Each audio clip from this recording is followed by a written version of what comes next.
Hello my brothers and sisters, how are you guys doing? Because I'll tell you right now, it is an amazing day for Yuta fans everywhere. Naturally, this is a warning for spoilers for chapter 243 of Jujutsu Kaisen, but let it be known that Yuta beat the allegations and he has shown up to stand on business. Quite frankly, my brothers and sisters, Yuta has just arrived and decapitated Kenjaku on the spot. Apparently, our guy Kenny was a Yuta victim, and now we are left to wonder just what happens now. But whatever does happen, I'm really just happy that Kenjaku vs Takaba has now come to an amazing conclusion. This chapter was definitely carried by a lot of that Yuta hype, but let's not forget Takaba's insane assist. This would not have gone as smoothly without Takaba, and he is to be commended for his amazing performance. They literally yapped so much that Yuta was able to get the jump on Kenjaku. No domain expansion needed, no curse technique, no maximum technique, nothing but base Yuta and Takaba's distraction. And more than likely, a lot of the fellows who was yapping about Yuta ain't shit, Yuta in Africa, Yuta's a fraud, they punching air right now, and really, there was no need for all of that in the first place. And you can't even be mad that Yuta stood on business. It's a 2v1, this is Jujutsu Kaisen, and Yuta caught Kenjaku lacking. Kenjaku could not monitor Yuta's cursed energy because of Takaba, and when Yuta got the jump on him, Kenjaku reacted and tried to use his curse technique with anti-gravity to save himself. However, Yuta was just faster, he cut his head off, and that was that. However, is Kenjaku really dead? One of the main antagonists of the series, the being that's responsible for everything in the story, the Goodwill Invasion, Shibuya, the Culling Games, just dead, just like that. I seriously doubt this is the end of Kenjaku. However, his body should be completely dead after his head was severed. Kenjaku himself hinted in his fight with Hazanoki that you cannot apply reverse curse technique to the neck down if the connection is cut off from your head. Reverse curse technique of course stems from the head, so it shouldn't really be possible for Kenjaku to heal or sustain himself or his body in that state. However, this guy seems to be just fine just talking with a severed head, and Kenjaku's actual curse technique is that body hopping between dead bodies.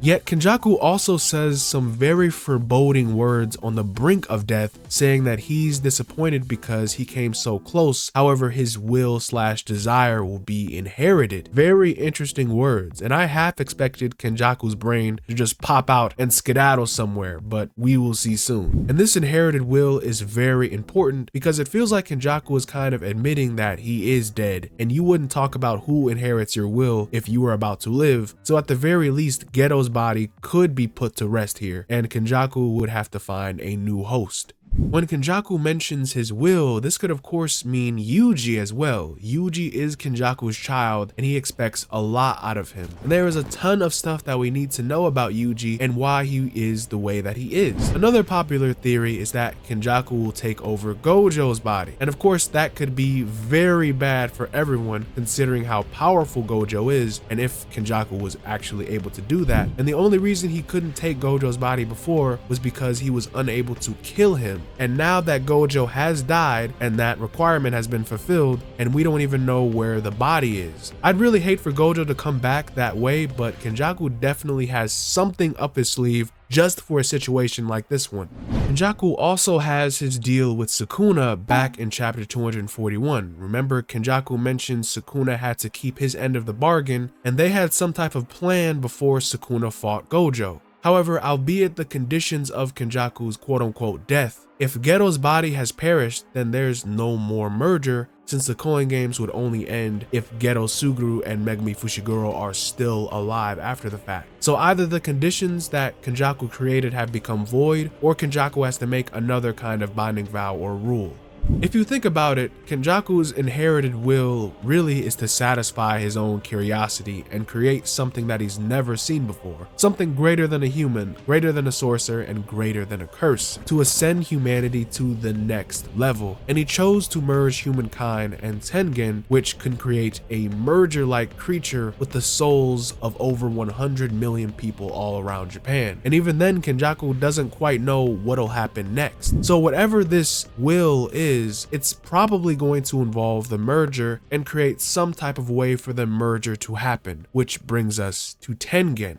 You know, back in chapter 73, Toji said that he did not kill Geto because he did not know what happens to all of the curses stored from cursed spirit manipulation. And in Jujutsu Kaisen 0, when Geto passed away, he already used his 4,000 cursed spirits against Yuta. So now that Geto's body has died again, what happens to these curses, and more importantly, what happens to Tengen? Even now, as Tengen is more like a cursed spirit than a human, Tengen is still able to keep her will, so she may just return to normal. However, if Tengen is freed and it's like a similar situation to the end of Shibuya when all those curses were released, Tengen might just lose control, and that can be really bad for humanity. It really could end everything if Tengen spirals into chaos. A lot of folks are not buying into this merger plotline, and you might think that it's phony or irrelevant, but there has been so much setup here with this, and Kenjaku's goal has something to do with the merger. And why go through all of these steps to create the coin games and take Tengen if this was all for nothing? The merger has the potential to be even more of a threat than even Sukuna himself, so it's not just a means to an end. Kenjaku is still cooking, and we just have to see where it leads. But now we have a lot to look forward to. I imagine now if we move away from the Kenjaku stuff, then we can focus on the setup with Ryomen, Sukuna, and Yuji, because if we got any backstory on Yuji's origins and Sukuna's upbringing through something like a flashback, then I feel that would really tie everything all together. Whether Yuji is like Sukuna's twin, descendant, brother, or incarnation, they definitely have something going on there, and we just need to see that. But we also need to consider Kenjaku's part in all of this. Kenjaku made Yuji. He created a role for Yuji, and he helped turn Sukuna into a cursed object, and Kenjaku transcended the ages for goals that are beyond our understanding.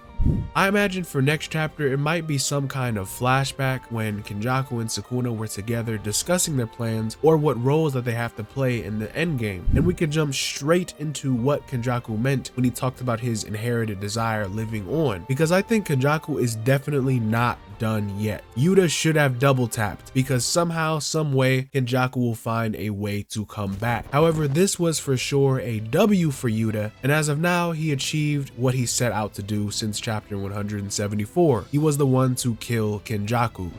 Overall, just let me know what you brothers and sisters think about all of this. I love reading your theories, thoughts, and viewpoints in the comments, so please share them. And we don't even have a break next week, so you know next chapter is going to be absolute fire. But with all that being said, you guys take care. This has been Enemy Stand User, and I'll see you guys in the next one. Bye.